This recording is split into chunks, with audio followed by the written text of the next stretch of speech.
అదే RTV app వార్తల్ని క్షణాల్లో చదివే అవకాశం ఉంటుంది. ఒక న్యూస్ పేపర్, ఒక టెలివిజన్ ఛానల్ మీ చేతుల్లో ఎప్పుడూ ఉంటాయి.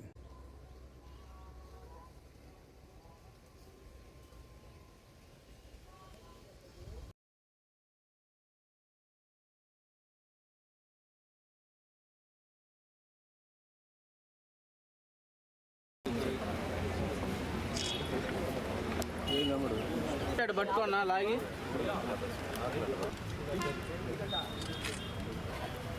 వస్తే షార్ట్ లాంగ్ షార్ట్ వస్తుంది ముందు వస్తుంది రండి నీ వాడు ముందు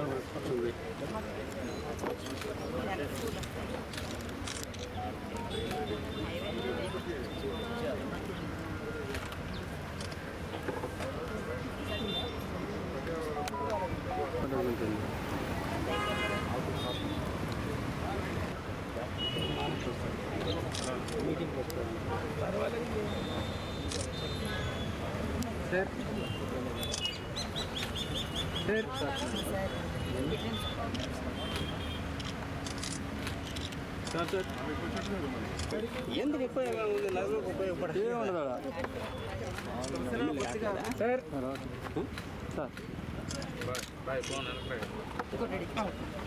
సార్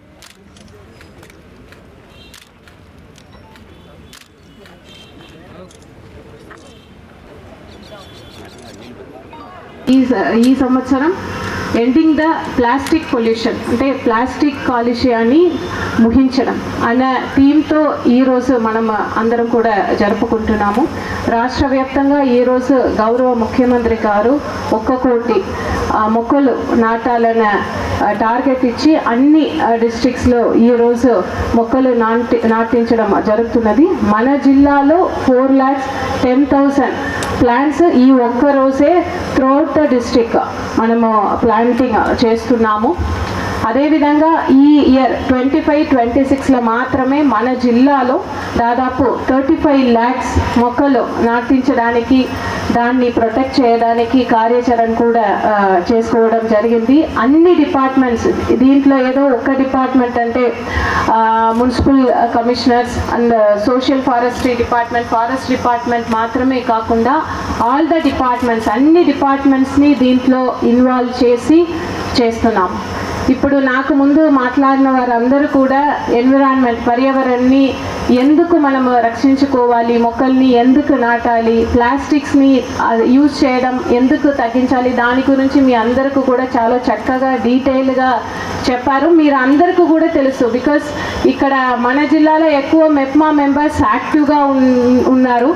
ఏ ఫంక్షన్ అయినా మేము ముందు వారినే పిలుస్తాము. ఎందుకంటే దీంట్లో ఇలాంటి ప్రోగ్రాంలో ఒక సోషల్ మెసేజ్ అనేది ఉన్నది. దాంట్ని అందరికి కూడా తీసుకువెళ్ళాలి అంటే దాంట్లో మనకు సెల్ఫ్ హెల్ప్ గ్రూప్ మహిళా మెంబర్స్, మెప్మా మెంబర్స్ యాక్టివ్గా ఉన్నారు. కాబట్టి మొదటిగా మిమ్మల్ని గెస్ట్గా పిలుస్తున్నాము. సో ఇక్కడ మాట్లాడిన వారు కూడా ఎందుకు ఎక్కువ వీరే కనిపిస్తున్నారు అంటే దానికి ముఖ్య ఉద్దేశం ఇదే. ఏ ప్రోగ్రామ్ అయినా బికాస్ ఎక్కువ ఇటువంటి మెసేజ్ ప్రజలకు రీచ్ కావాలి. ఇప్పుడు ఇక్కడ ఉన్న ఒక్క మహిళ వారు వెళ్ళి 10 మందికి చెప్తారు. సో దానికోసమే. సో ఇక్కడ మీ అందరితో నాకు 2 రిక్వెస్ట్ మాత్రమే. ఇప్పుడు ఎందుకు దాన్ని మన మొక్కల్ని నాటాలి, ఎన్విరాన్మెంట్ని ప్రొటెక్ట్ చేయాలి అని దాని గురించి వివరంగా చెప్పారు.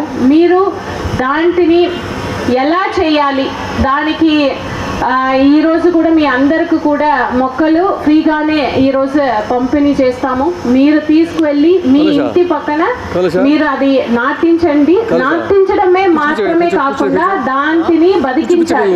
అంటే ఏదో ఫర్ నేమ్ సేక్ ప్రోగ్రామ్ జరిపి ప్లాంట్స్. జనరల్గా మహిళల పాత్ర చాలా తక్కువగా ఉంటుంది. ఇవాళంతా 99.9% మహిళలే కనపడతా ఉన్నారు. బికాస్ కలెక్టర్ గారు, మేయర్ గారు ఇద్దరు మహిళలు కాబట్టి ఆ విధంగా వచ్చారా, లేకపోతే పర్యావరణం పరిరక్షించడానికి నిజమైన సారథులు వాళ్ళ వల్లనే సాధ్యమవుతుందనే విశ్వాసంతో వచ్చారో మొత్తం మీద చాలా చక్కగా ఆనందదాయకంగా ఉంది. ఇలాగే ఏదైతే మన ముఖ్యమంత్రి చంద్రబాబు నాయుడు గారు June 15 వరల్డ్ ఎన్విరాన్మెంట్ డే, ప్రపంచ పర్యావరణ దినోత్సవాన్ని పురస్కరించుకొని, అదేవిధంగా మన ఉప ముఖ్యమంత్రి పవన్ కళ్యాణ్ గారు రాష్ట్రంలో 1,00,00,000 మొక్కలు నాటాలి అనేటువంటి కార్యక్రమం తీసుకున్నారు. దానికి సంఘీభాగంగా వచ్చినటువంటి మహిళా మా సోదరీమణులందరూ కూడా ప్రత్యేకమైన ధన్యవాదాలు, నమస్కారాలు.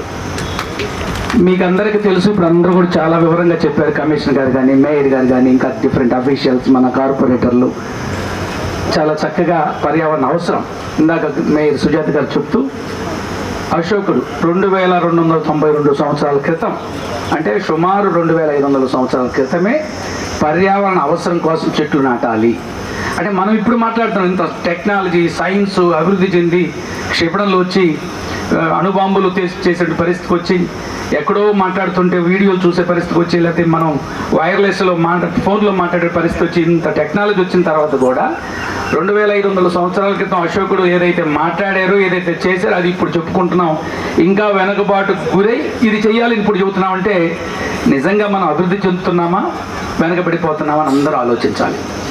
అంటే అశోకుడు తీవ్రమైన యుద్ధం చేసి చాలా వేలాది మంది చనిపోయి రక్తపాతమయమైన తర్వాత ఆయన ఒక ఆలోచనకు వచ్చి, ఇది కాదు సమాజాన్ని బాగుపరచాలి, సమాజం కోసం ఉపయోగపడాలి, అది అహింసను తీసుకురావాలి, యుద్ధాలు ఆక్రమణలు కాదు సమాజంలో అని ఆలోచించి ఆ యొక్క చెట్లు నాటే కార్యక్రమం. మీరు చూడండి, పాత రోజుల్లో అయితే ఇప్పుడు మాకు సింగరాయకు నుంచి కందుకూరు పోతాం, లేకపోతే దర్శికి వెళ్తున్నాం, చింత చెట్లు 2 వైపులు ఉంటే, ఈరోజు అంటే ఇంత ట్రాన్స్పోర్ట్ ఉంది. ఆ రోజు ట్రాన్స్పోర్ట్ ఉండేది, నడిచిపోయేవాళ్ళు పెద్దవాళ్ళు పాపము, వెళుతూ ఏదో చెట్టు కింద ఆగేవాళ్ళు. మాకు తెలిసి సింగరాయకు నుంచి కందుకూరు కూడా నడిచిపోయేవాళ్ళు 15-13 కిలోమీటర్లు. ఆ రోజు బస్సులు లేవు, బస్సులు ఎక్కే సౌకర్యం కొంతమందికి లేదు. తహసీల్దార్ని కలవంటే, కలెక్టర్ గారు కలవటం అన్నా ఈజీగా. ఈరోజు అప్పుడు తహసీల్దార్ని కలవటం అంటే గగనం అయిపోయేది. నేనైతే ఒకరోజు తహసీల్దార్ని కలవటానికి వెళ్ళి 7వ తరగతి చదువుతున్నాను, ఒక స్కాలర్షిప్ అప్లై చేయడానికి. ఆయన లేరు. మళ్ళీ వెళ్ళాలంటే ఉదయం మళ్ళీ మా అమ్మోళ్ళు డబ్బులు ఇస్తారు లేదని అక్కడే సత్రంలో పడుకొని ఉదయం మళ్ళీ ఆ తహసీల్దార్ని కలిసి ఒక స్కాలర్షిప్ అప్లై చేస్తే ఆ స్కూల్లో ఒకే ఒక స్కాలర్షిప్ వచ్చిన నేనే ₹18.72. అంటే అప్పుడు కూడా ఇప్పుడు ఎలా ఉన్నా అంత యాక్టివ్గా ఉండేవాళ్ళమే. బట్ ఆ తహసీల్దార్ని కలవడం కష్టం ఉండేది. మహానుభావుడు ఎన్టీ రామారావు గారు ఈ సాధక బాధకాలు అర్థం చేసుకొని మండల వ్యవస్థను తీసుకొచ్చినటువంటి మహోన్నత వ్యక్తి ఈ రాష్ట్రంలో నందమూరి తారక రామారావు గారు ముఖ్యమంత్రిగా. మరిన్ని వీడియోస్ కోసం ఛానల్ సబ్స్క్రైబ్ చేయండి. లేటెస్ట్ అప్డేట్స్ కోసం వాట్సాప్ ఛానల్ ఫాలో అవ్వండి. అండ్ లింక్ డిస్క్రిప్షన్ లో ఉంది.